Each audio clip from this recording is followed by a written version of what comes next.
Enkuyanje y'abahagize nibo bashyikira hamuzano gwa radio stop gero kugutura babuhweje na gori birarubusha omucayi cenjogera. Sinihiro mira kongere birabana mukaga biko musanzu kusura musayika chega. Nataka kwasere jya kapira. Nineke. Goro za radio stop zombiri zitebirwa mu kicweka cya kabiri cyo muzano. Kanye nasimerwa minonga kuzana n'abantu babuhweje kandi umupira gutasamba gwagura umurungi twawininga ibirahaye ahadiziro. Konka buri mupira gutukuruzinga tuzire ntwega. So tudashira drawing board.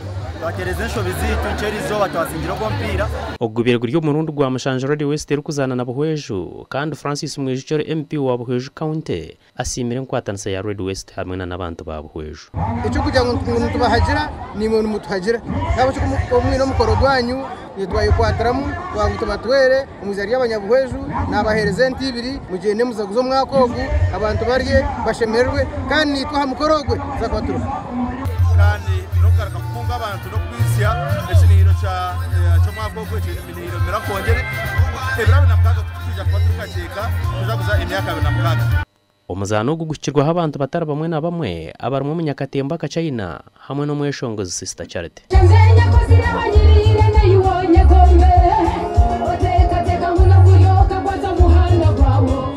naguze jya kunagiye kusimuka sanga Reverend ajya stand up nyo kuna yemereye ngo batemereza tuwe na kweteje sanga bayemereza nyonye uzakura mpura Reverend ajya ataroniza kwenda kwa milioni 2 zo kwanga kachachu koko ayemera kokana mumanya